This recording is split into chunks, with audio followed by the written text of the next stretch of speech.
Hello everyone, welcome back to another episode on this great series called Communities Unite. And today I'm going to say rejoined with Omer and Jess, who have been on the podcast. Like we last did an episode together, with me and Jess talking about our stories, and then with Omer with his great experience with the hospital.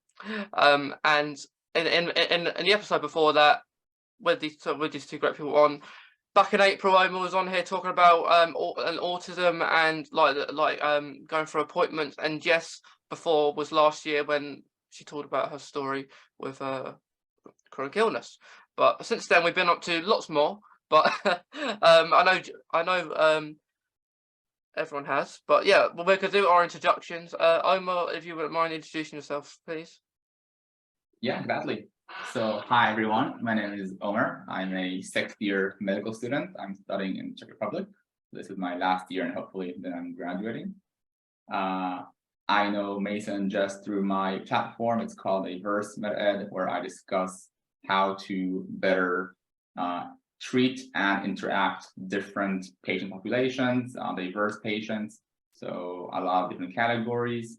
And I try and work as much as I can with other medical providers and also other, let's say, patients or like influencers who are also my possible patients. Yeah, it's well. Hopefully, you do you do kind of maybe finish this year. Omer, fingers crossed. Yeah, fingers crossed. Fingers crossed. Lot of exams on my way. Yeah. Well, thanks for coming back again, Omer. Because you do really good work. Jess. Hi everyone, I'm Jess, and I'm from the other side of the desk. I'm a disabled writer and content creator, and I'm especially passionate about advocating for patients with rare or undiagnosed illnesses. Yeah. And the cool thing about, I say this every time, I've got to say it again, the cool thing about us three, we're in all different parts of the world. Yeah. Yeah, because I mean, yeah, it's really cool. Like we can even just sit on a call here and talk with no bad ink connection either, so we're good so far. So far. But yeah, so today's focus is of the episode is to talk about a couple of articles that which Jess and Omer are going to talk about in more detail in a minute, and then Omer's going to talk about a lot of wisdom. And going on to that, how a good experience can be from going maybe from an appointment to the hospital. So how about we start with the articles, guys? I don't know which one you want to start with. Do you have any preference which one you want to start with first? Well, why don't I go first, because I feel like the second article is a little more lighthearted. So we'll get the grumpy one out of the way first, and then hopefully Omer can maybe present us with his thoughts on how we can improve some of the complaints that I'm going to bring up. So the last time the three of us were together, we talked quite a lot about our Mason and my respective journeys to diagnosis. And even though they were quite different, we both had quite significant challenges in being diagnosed. We had untreated symptoms that really caused us quite a lot of, I would say, unnecessary distress in the lead up to our diagnosis. And the topics of medical gaslighting and medical negligence came up. And obviously, we're all people who a lot of our work happens through social media. So we all know, and I'm sure a lot of people listening know, that discussions of this topic have exploded on the internet in the last couple of years. And I think it was this year that an article came out in the New York Times about how to spot and deal with medical gaslighting. And I thought that article was really good and had really good advice. So maybe, Mason, we can link that in the podcast description for anyone who's struggling with this problem. But there was a follow-up article posted by Insider that was supposed to be from a doctor's perspective to this issue. And I have a ton of issues with this article because, first of all, Omer's laughing because he already knows what I'm going to say. Their primary reference was the infamous Dr. Mike, who, in my opinion, is not like really someone we should be going to set an example for either doctors or patients, which that's not really what this talks about. So I'm not going to touch that. We can come back to it another time if you guys really want to. Which is, I'm a doctor who's witnessed medical gaslighting. Here's how I try to avoid it and how patients can advocate for themselves. First off, the title of the article, which is, I'm a doctor who witnessed medical gaslighting. Here's how I try to avoid it and how patients can advocate for themselves, is quite misleading. He claims that he's going to be talking about how patients can identify and avoid medical gaslighting, but the majority of the articles actually spent downplaying the existence of medical gaslighting and then advising doctors on how they can protect themselves from being accused of medical gaslighting. The only advice he actually gives is using the patient advocacy service at the hospital or switching providers, which isn't exactly groundbreaking advice. So one of the first things he says is that he doesn't really think there are more doctors gaslighting patients, but that there are more patients labeling doctors who are giving correct advice in an unfriendly way as gaslighting. The thing is, I don't disagree that there probably aren't more doctors gaslighting patients. I suspect it's rather there are more people using their platforms to talk about this issue. And so there's a much bigger public awareness of it, and more people are being encouraged to recognize some of their negative experiences as possible examples of gaslighting. But I don't agree about his comment about correct advice given in an unfriendly way being misinterpreted as gaslighting. So I've come armed with some examples from my own life, and I'll let you two and the listeners decide whether you think this is gaslighting and whether you think that this is correct but unfriendly advice. But before you start, Jess, do you want to Yes. maybe explain to maybe anyone who doesn't know what gaslighting is, maybe a description of what that actually means?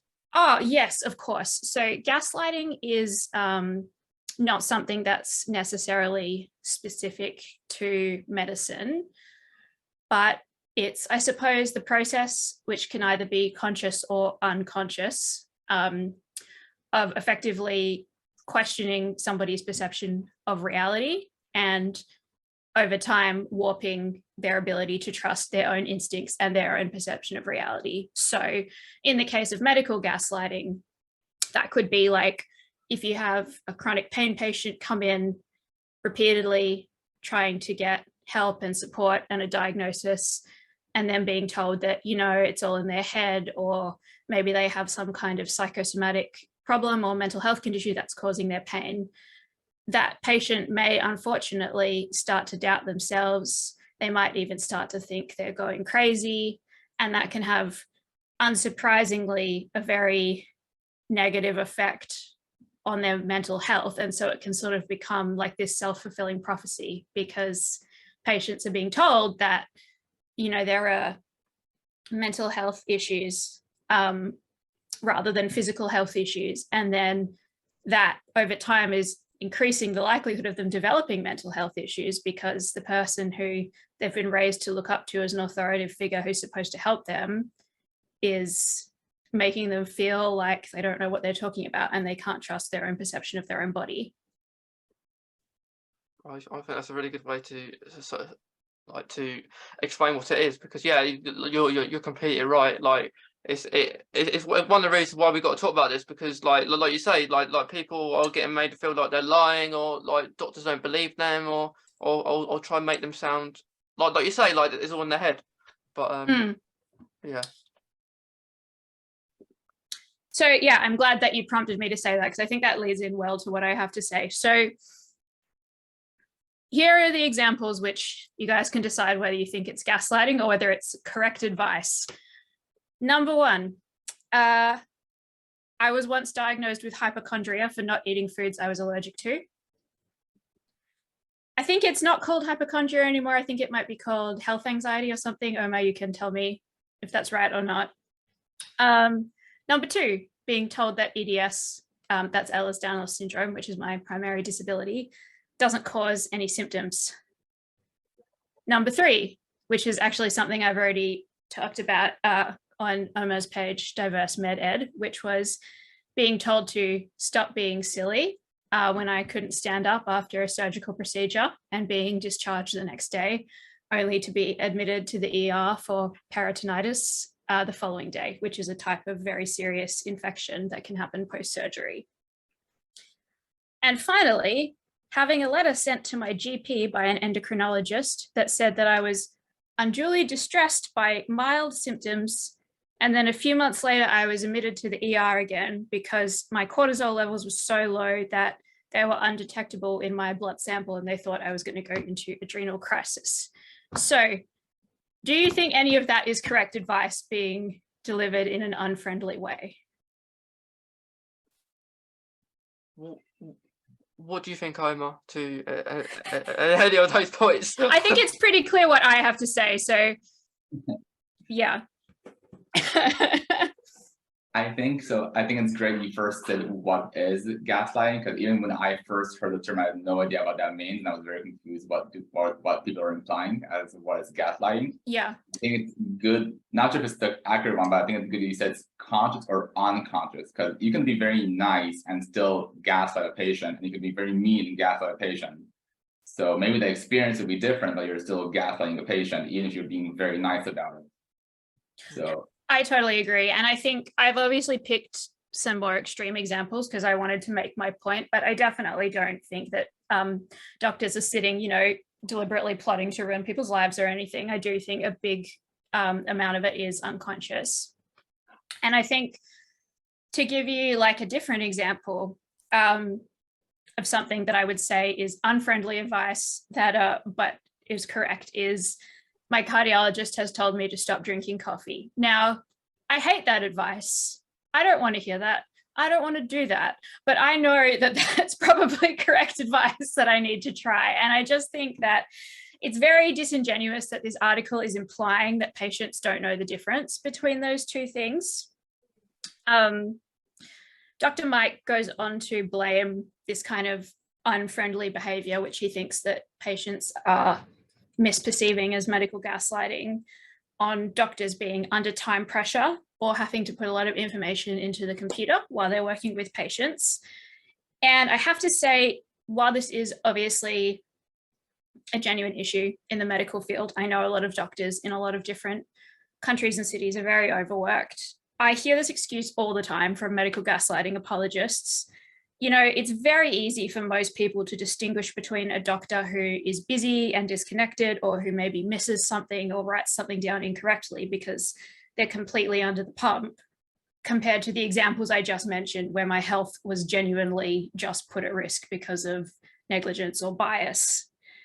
I have had a doctor that I trust and like very much accidentally give me an incorrect medicine, and that did create a problem for me for a while, but I don't label that as medical gaslighting. I know that's just human error, which can unfortunately happen. And I think that people online who are talking about this issue, by and large, they're not talking about those types of examples that Dr. Mike is trying to bring into the conversation in this article. They're talking about examples of true gaslighting, whether it's conscious or unconscious.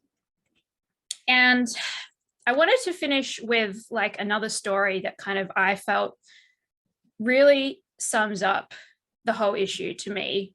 And it was the first thing that popped into my mind when I read this article. So I once had to file a complaint about some treatment that I received at an eye clinic. This was last year. And I got a response from the ophthalmologist in question, basically saying that he may have seemed unkind because he was having a very busy day that day, but basically that he had screened me for everything that I needed to be screened for, including listing off tests that he absolutely didn't run.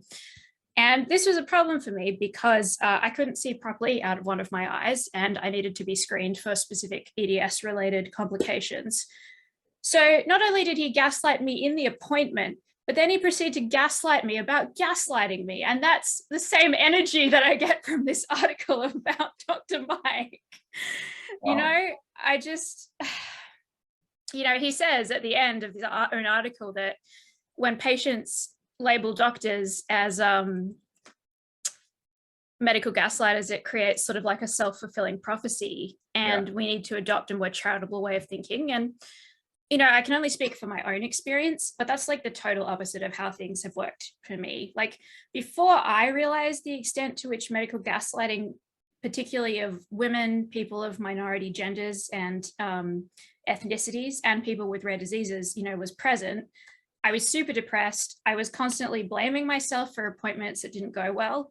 And I was doing further harm to myself by blindly following poorly thought out advice. Whereas now that I'm aware that this is an issue and I need to make sure I'm still thinking for myself and not just accepting whatever anyone says to me, I trust my own perception of my body and reality. And I don't beat myself up if a doctor is not a good fit. I'm much more likely to move on and find a provider who has the right knowledge and approach for me. And I'm much more selective about which doctors I'll actually spend my time and money on.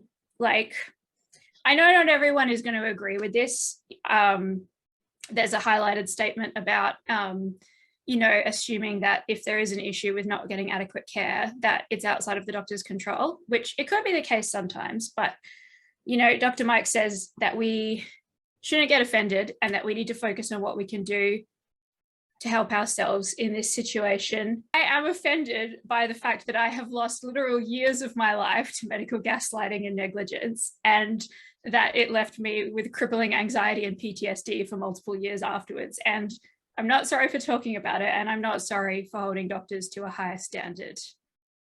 Yeah, I completely agree. I think it's very good to challenge your doctor or consultant when you see them, because like it's really good to when you put someone under pressure, because they need to feel that way. Like when you're speaking about your chronic illness or something to a doctor and you don't feel confident they know what they're doing, it's really important, because that you change or something happens straight away. But yeah, it's really annoying with those points that you've read. Yeah, it's not great. What Dr. Mike is saying there, like it's not good, doctor. It's not a balanced view of the situation. I think that something that we discussed off camera previously was there were a couple of statements that could be helpful both for doctors and the patients. And I don't disagree about that in isolation, but yeah, it's not a balanced view of the situation as a whole. And I think he, as somebody with a big platform, has a responsibility to give a more balanced and well-researched position if he's going to weigh in on a big issue like that. Yeah, something I didn't realize is only when you put it in now is that the topic is quite misleading. Let's say if it was this article with a different topic and like really saying what he's gonna talk here was accurate, then I think we will all be less maybe pissed off, because it's okay, this is what he's saying and he announces he's gonna say this. But it's one thing. So we're expecting, okay, he's gonna advocate for patients and say what can doctors do and how to like avoid gaslighting, but in the end he was doing something else in this article. Exactly. Yeah. And yeah, I did also really cringe when I saw that he said patients should say, okay, I don't think I'm getting adequate care, so I'm going to assume that the reason this is happening is outside the provider's control. I don't think it's the patients should be so accommodating to us doctors. Like obviously if there's like a big line outside and our sometimes lines get long, especially the doctor's office, this you can think of it about us, but especially with, I think, with a diverse patient, not with like the white heteronormative basic person, more with like our population, LGBTQ, chronic illnesses, neurodiverse, which do get a lot of stigmatized, misinformation, gaslighting. That I do think we have become some sort of warriors for ourselves, which is not what we are supposed to do. Right? The doctor should be the one with the information or the platform to find like what I'm doing. We don't expect them to know everything, but at least the basics and to know where to look for it. Yeah. So that didn't really resonate well with me when he wrote that. I think sometimes patients feel like they're doing more work than the actual doctor. Sometimes, like especially if they're like they're in a chronic illness perspective. Like, of course, you're going to know your illness inside out if you've had and you expect like to be maybe your doctor or even nurse to be on the ball as well. And it's like, because it's really hard, because it's hard to trust people, especially doctors. You have to get that right one, because like, how are they understanding?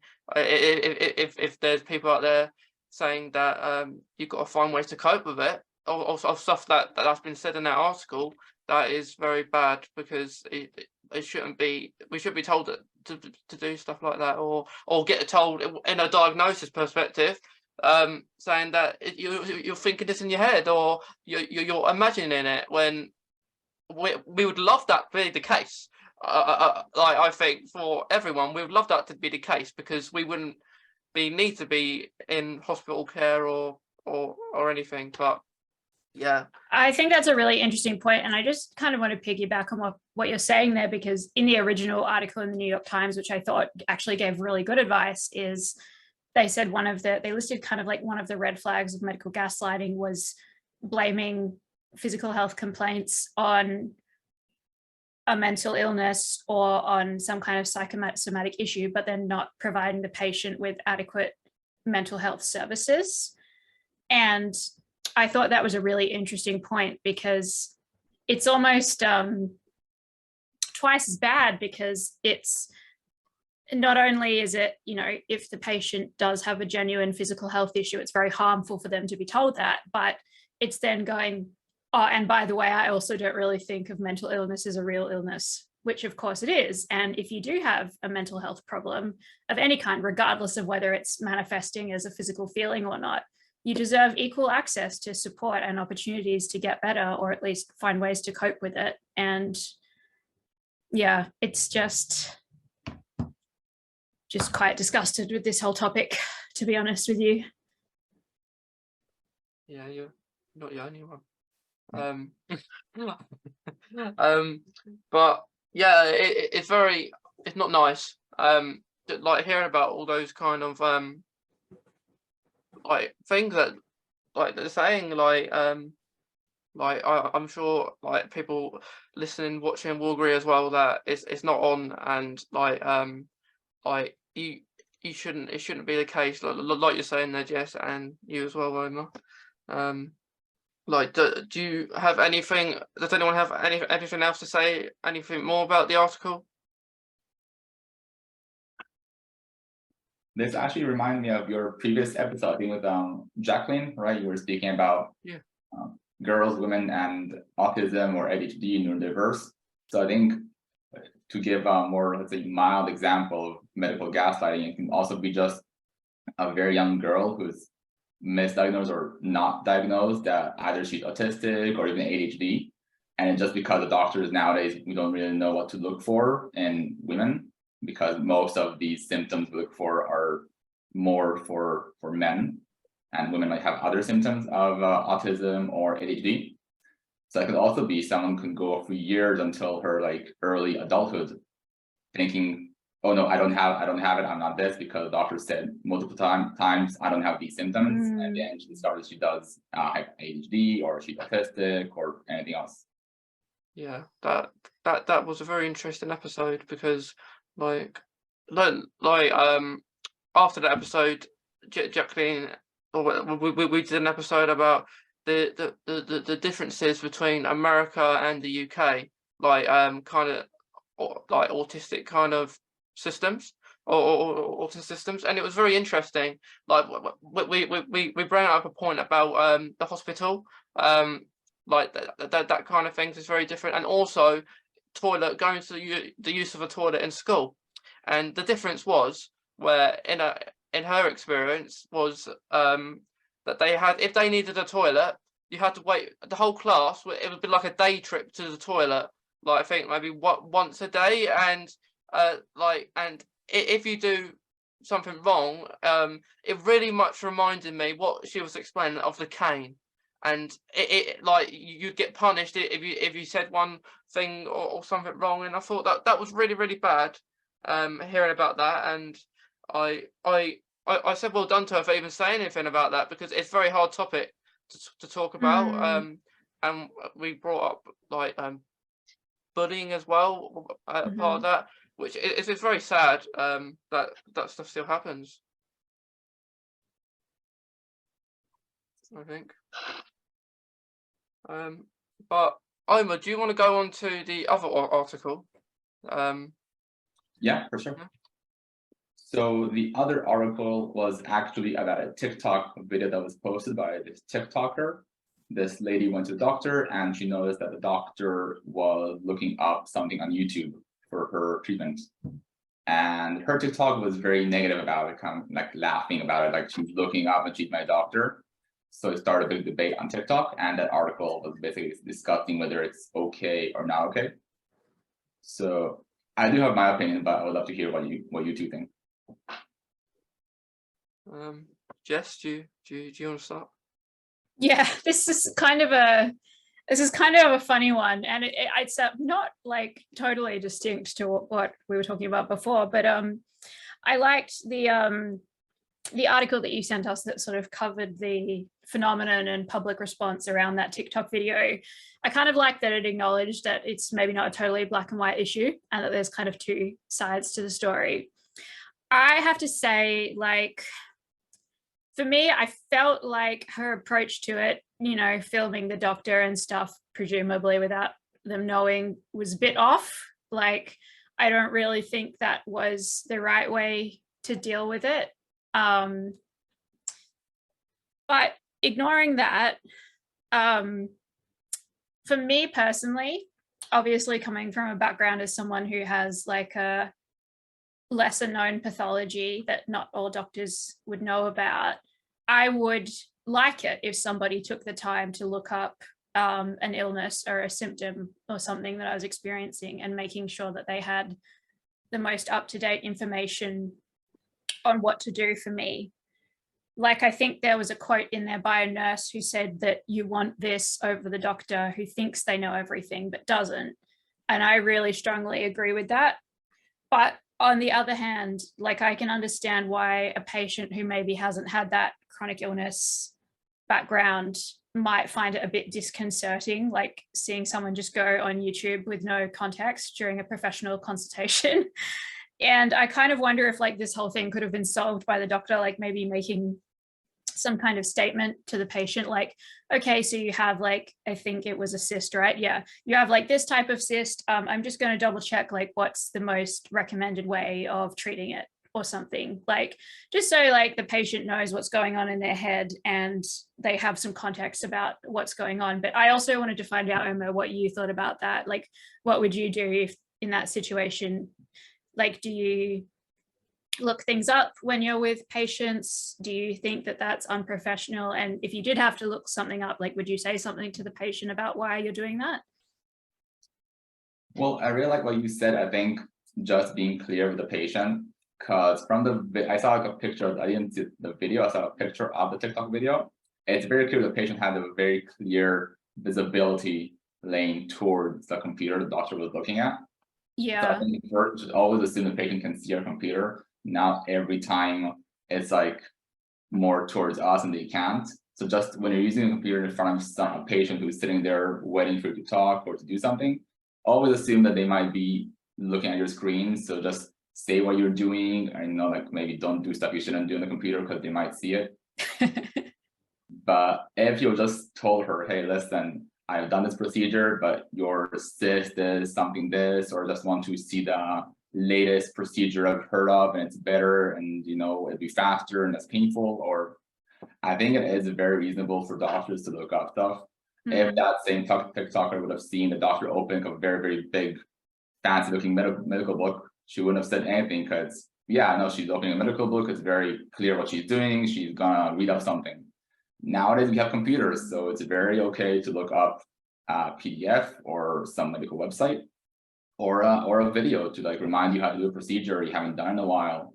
I think it's actually better, as you said, like the nurse said, I think it's actually better If someone says, okay, I know this, but not enough to do this right now, but so I should just look it up. Also, nurses, medical providers, we do learn a lot of material. Of course, yeah. Cover so much. You do specialize in the end, but there is a limit how much we can contain in our brains. So we know how to look for it, and we know how to read stuff, which is the main thing the medical school teaches us. Like right now, I can't really treat anyone off the book. Even when I'm just on the doctor, I'm always Googling, always looking up stuff, so I can relearn and reread everything again and again. So I won't have to look as much, but I might have, if I have a chronic illness or something I haven't seen in a while, or even a procedure I haven't done in a few months, and I know how to do it, but I want to see if there's a few tips or a better way to do it now. But I think, as you said, this whole thing could have been really easily solved if you just said, hey, listen, I'm just looking at this up. But don't worry, I do know how to do this. Yeah, I think it's really interesting what you said about the textbook, because I also wondered if a big part of the reaction was the fact that it's YouTube, which we kind of see as like an entertainment platform a lot of the time, because I think, yeah, as you said, you learn a lot of information. You have, I think, like 6 years minimum of training, and trying to store 6 years of information in your brain is pretty impossible, I would imagine. And I think it's pretty common, well, at least that's been my experience, to see doctors looking up, you know, like things like, I don't know what they're called, but I guess like databases that have information about prescriptions and that kind of thing. And I kind of wonder, yeah, if maybe it was just the fact that it was YouTube and it's something that's like open to the public, a public source like that, that they found disconcerting. So yeah, but you know, I ultimately agree with what the article said, that maybe they shouldn't have jumped to conclusions regardless. Sure. I think it might have been that the YouTube thing. If it was like a more proper medical website, maybe she wouldn't have said anything because it looks legit. But I can also understand how someone who doesn't think this through and quickly films might think, okay, if they're looking this up, they have no idea what they're doing. I would be stressed myself if that was my first train of thought. Do you think that like maybe there's still, I guess, like, I guess for me, I think about this as very like old-fashioned way of thinking, but there's still kind of like a perception that doctors need to kind of be like almost, I want to say subhuman, but it's the opposite of that. Like meta, like meta human, yeah. You know, like almost like they kind of have like normal like human functioning brain, like you're supposed to know everything all the time without looking anything up. And like, because yeah, I can't help but think that in any other profession, if like I don't know, let's say you're a horticulturist and you saw them looking up how to take care of a particular type of plant, I don't think anybody would blink an eye. And I think it's interesting and probably kind of harmful that we have that idea that like doctors are like almost like should be these like godlike figures in terms of knowledge. I mean, they do have a lot of knowledge, but yeah, the skill, I suppose, is really in terms of like how to apply that knowledge. It's not just being a human computer or encyclopedia. It's very true. And I think even now that, you know, with the technology, like sometimes in medical school, I'm like, why should I memorize all this list if I can just know the basics or understand the concept and how it works? But then nowadays I have my phone, there are so many apps for drugs, for procedures. If I understand the concept, then I can use these apps. If you're just like a regular person with no medical background, you will know what drugs you can give with which or what to do, the procedures you won't know, so you can use these things. But computers and, you know, internet, the cloud really save us a lot of stuff and time. So we don't really need to memorize everything nowadays. You can just really open an app or open Google, even YouTube. I think my like 6-year-long teacher is someone YouTube and other platforms with videos, because it is very nice to see visual stuff sometimes. Yeah, definitely. No, that makes total sense. Yeah, I do think though, quite like with all the social media platforms, they do take ideas from each other, don't they? Like because you've got like with TikTok, like Instagram Reels is basically TikTok now, isn't it? Yeah. And YouTube Shorts is like is like real and stuff. Yeah, and then I think TikTok can now do stories, so that's taken off Instagram. So Crazy. It's like a loop. yeah, it's very crazy. And this does actually connect like what I do diverse med ed. Like medical students, at least, we study for 6 years in Europe. In the States, it's like a bachelor in 4 years. But then I'm not done after this. Yeah, even if I just want to be a family doctor, a GP, I have to do a minimum of 4 years later before I'm an official GP. And if you want to be a neurologist, it's 7 more years. So adding to this, also I am telling people, oh yeah, you should also learn all these extra things for diverse patients. I do know how daunting it can seem for medical providers. That's why I do think it should be added like to all of the things we learn, to all the material, the basics at least, and then the more in-depth stuff we should have, like what I'm doing, a platform where they can, like YouTube or Google, look it up more, because oh, I have this patient, so I know the basics, and now I have the knowledge to look up more in-depth stuff to treat better this type of or this category of patients. Yeah.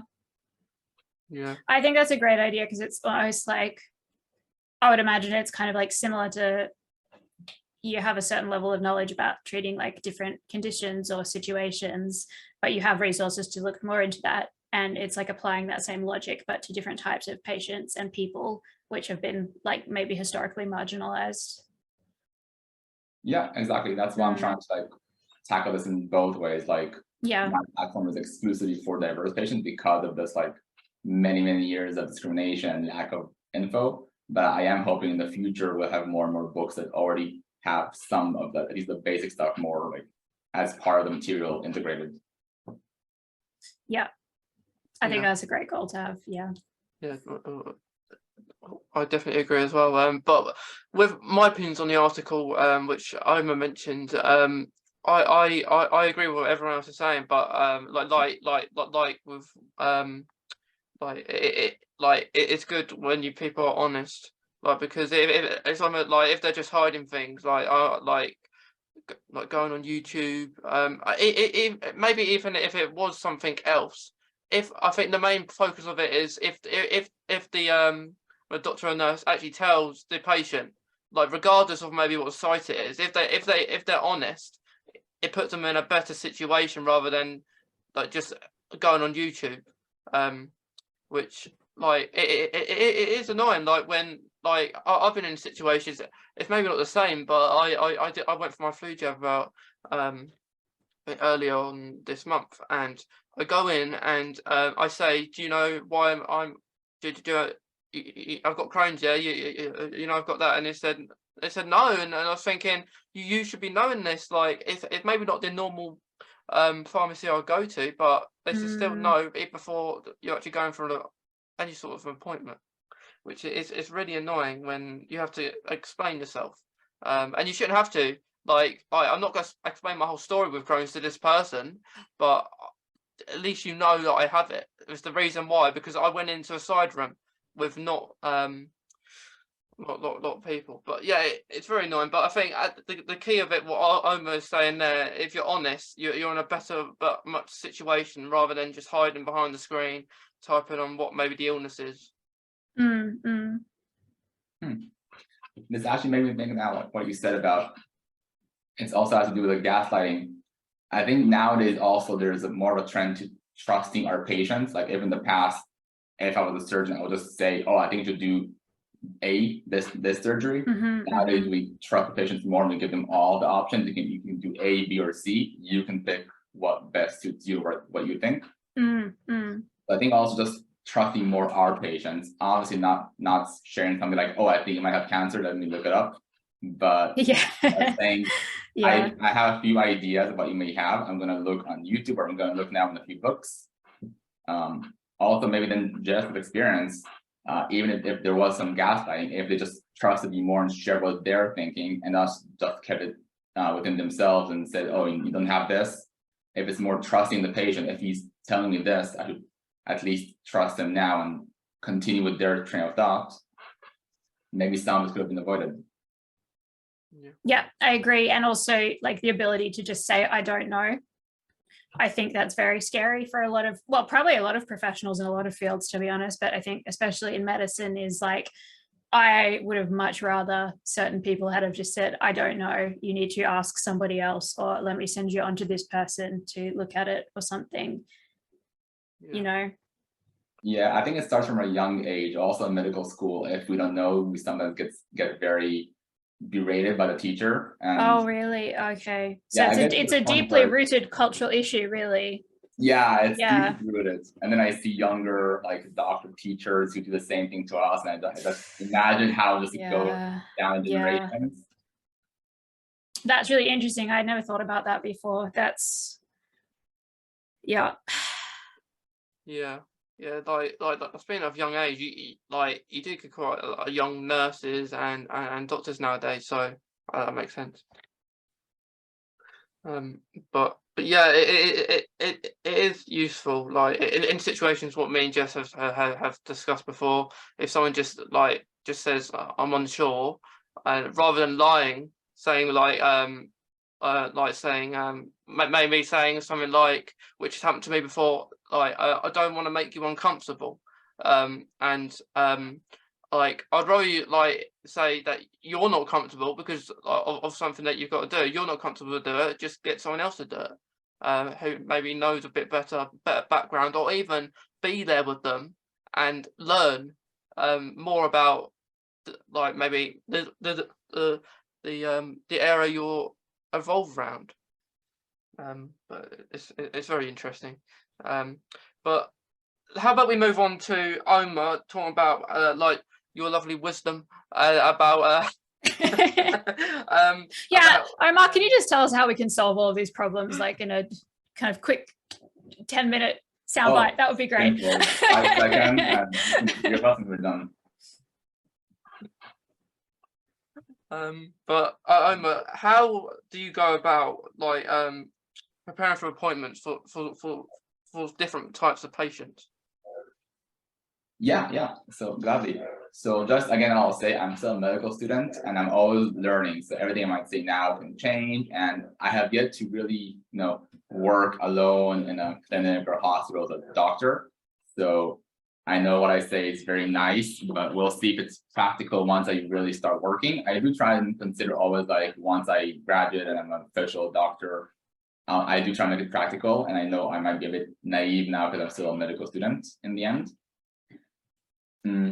What I have discussed with other doctors and my dad, who's a cardiologist, is I'm making a pre-visit form, which can be given both in clinics and hospitals. I think a lot of the problems, especially with the diverse patients, is doctors are not prepared, and for now they don't have all the knowledge. So there's also a lot of hesitancy, whether just asking about their preferred pronouns or gender identity, or even more personalized care, like asking, are you hypersensitive? Is there something you prefer I not do? Like, maybe I should dim the lights, not touch you, maybe I should ask before, because, doctors, we touch people all day long, so it's something we forget. It might be uncomfortable, or like we have to because it's our job. But if someone's hypersensitive, like for instance, some autistic people are hypersensitive, so they might prefer not be touched unless it's real necessary. Or even the preferred way of maintaining the information afterwards, so they can actually do what we recommend and have a look at it later. We can offer a few types of ways. So these are ways that both the patient will feel more comfortable, the medical provider, the doctor, nurse, can treat and interact better with that patient. And also, like, time is money in clinics and hospitals, so it is actually really beneficial for the doctor to maybe hand in and quickly skim through something like this, or even ask the patient. It can save a lot of time later on with the diagnosis and like just general communication. Yeah, it's important because, like, I guess first you have to learn about your patient. You're not going to maybe from the off unless they've told you. But yeah, it's really interesting how people go about things. Because I went into at one point, I think I might have told you both about this before, but I went into hospital because I couldn't walk for some reason. Still don't know why to this day. I went in the hospital because I couldn't walk. And then like people because of course you have to get touched, but they don't put I think what it was, I didn't get told something was happening beforehand, and then they were moved me around, and I as you do in hospital, it's very hectic. How often you do get moved around all the time? Like you're one place and then you're another place, which works in to a person's routine. Like if they're used to a normal routine, every day, it changes. It gets hard. But I definitely agree with what you're saying, Omar. Like you say, things can change. Like everything, I guess. Lots of things do change. But yeah, you're going on the right track. It looks like it to being the wisdom king. Thanks. I actually hosted, I think a week ago, my second webinar to, well, out of 40 people who signed up, medical students, we had in the end 12 medical students from all over. And we kind of discussed 5 different patient categories, I call it. And we start from the basics, always terminology, which I find is something people are very sensitive about or hesitant. So I try and tackle that first, then some basic tips. And I'm hoping that's also another way, besides this pre-visit form, also another way of just educating slowly medical students, other medical providers, and maybe graduates. Then we'll have more and more people who have this small awareness, and maybe they can expand it to their friends and colleagues. Yeah, I think that's really good, because the more if you guys do that, the more you'll understand. You have more of an understanding what process to go through, not just going through the person on YouTube. You're doing something more more. You're thinking about it more.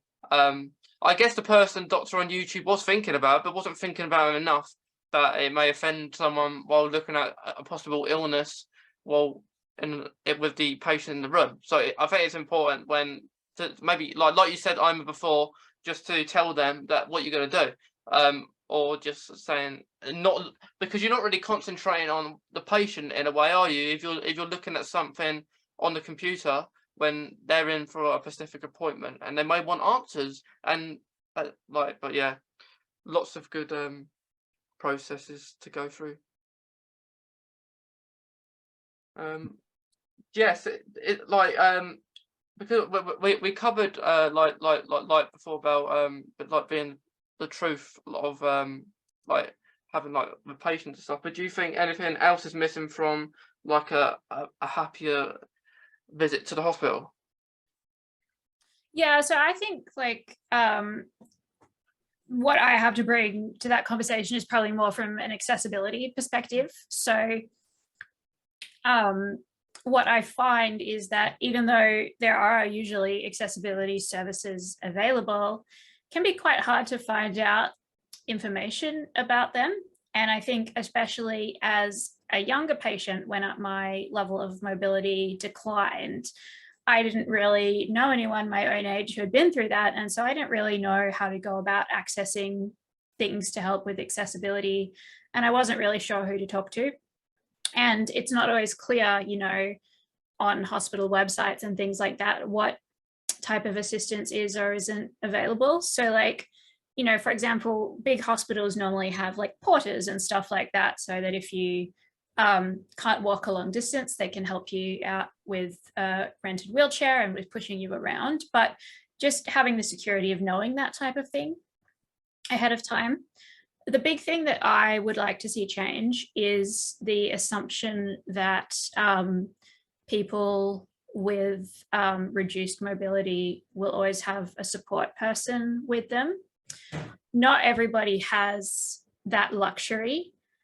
And frankly, sometimes I just don't want to be dependent on my, friends or partner's schedule to have my appointments. Of course, there are appointments where I need and want a support person, but there are plenty of appointments that I'm perfectly, if I have access to the right accessibility services, I'm perfectly capable of doing them by myself. And for example, queuing up for registration, a lot of the time, I noticed this got a lot worse during COVID. No chairs during queue up times or like not enough chairs in waiting rooms and things like that. And so if you don't have a support person to help you, like what are you supposed to do in that situation? Maybe it's different in your countries, but it was a big problem in Belgium. And then I think it's nice what Omer said about the pre-visit form too, because I think, correct me if I'm wrong, Omer, but you were talking about distributing those to the patients before they actually came in for the appointments, right? Yeah, the hope that it can be used both like electronically before or given right in the waiting room. You know, sometimes you wait like 10-15 minutes if there's like a line. So yeah, both before or right before the appointment. Yeah, so I think I definitely favor it being distributed ahead of time because there are certain disabilities like I have a central tremor, for example, and if I'm having a bad day, writing with a pen is really challenging.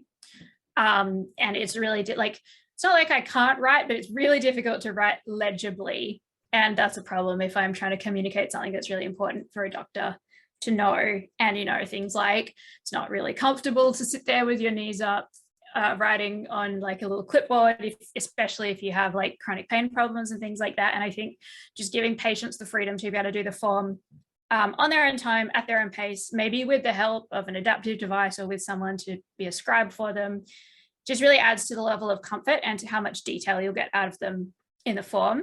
And also like with what you were talking about, you know, sensitivities, for some people talking about medical history can be very triggering. Like for me, I used to find filling those forms out quite emotionally distressing. And fortunately, I've made a lot of progress with that. But if I got given a form like right before I went into the doctor, then I'm going into my appointment kind of flustered and not focused. And then that's just adding to the burden of the fact that doctors are under a lot of time pressure because I'm kind of faffing around and struggling to get my point across concisely because I'm feeling a bit upset, you know, and I just think little things like that can make a big difference. Yeah, I completely agree that, especially like what you were saying about like the form, like because like it's not only hospitals, like anywhere you go and you get told to have a form, like that, like it's always a rush, isn't it? And like I remember I had a dentist appointment the other day, as we're recording this, and you had to fill in this form, and then like the person who I'm supposed to have the appointment with comes and gets me, and I'm not even through the first page of the form. And you know what? They never put enough space on the forms for people with complex illnesses either. Yeah. Like when it's like, if it's especially like those free space questions, like what are your allergies? Oh, I just die inside whenever I see that question. I only see like one line of space to write them down. Yeah.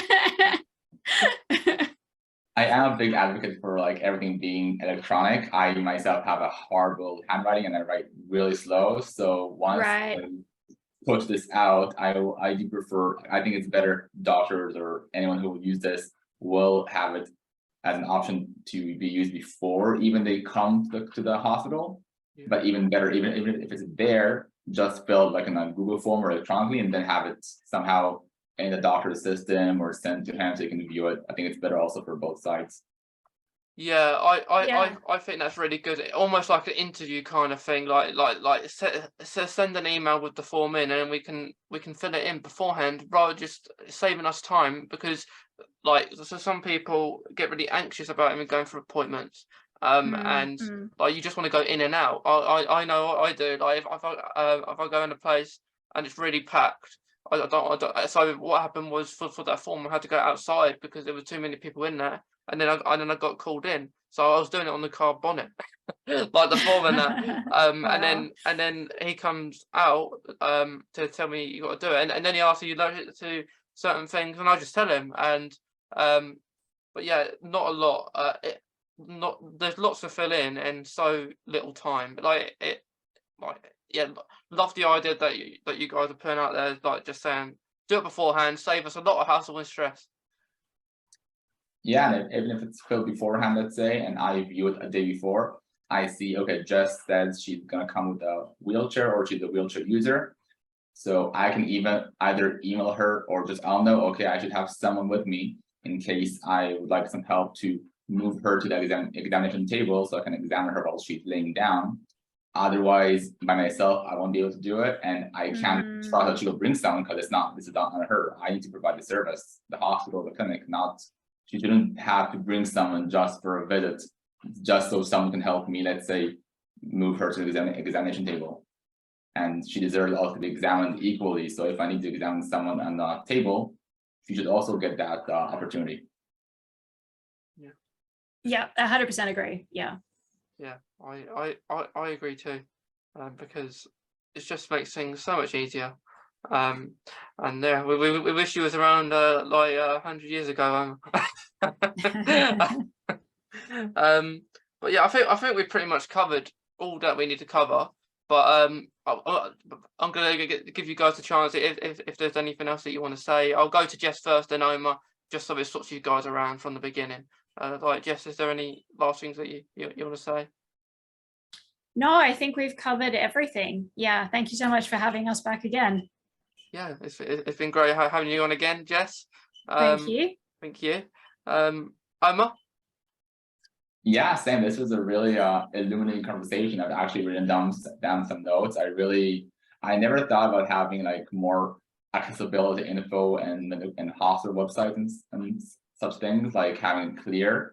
I always think, okay, doctors should look around and notice, and maybe if something is missing, they can advocate. But actually having also clear instruction in the websites for diverse patients for these things is also very important to have. So I might address it later on. And yeah, I always enjoy talking to you both. So thanks for having me again.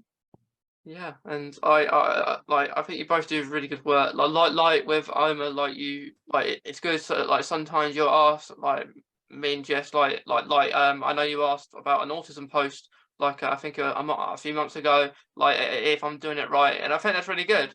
Like because you're asking if it may offend people, and of course I think in today's world everything's going to offend someone, so you can't not stop it. It's not going to not offend only one person, but it's really good. And Jess, you're doing well with your stuff, but just as it's coming near the end of the year, we've got to chill out now. We've got to try to chill out. We can only try. Yeah, we've got to try. But to anyone listening and watching, we hope you took some from today's episode. Like starting off with like gaslighting with the article, which were actually really interesting articles to talk about. And then like talking about Omar's wisdom and lastly about how we can have a better experience in a hospital environment, or just going to appointments and stuff. So yeah, thank you to everyone listening and watching, and thank you to Jess and Omer. I'm glad we've done this again, and yeah, it's been really fun. Thanks.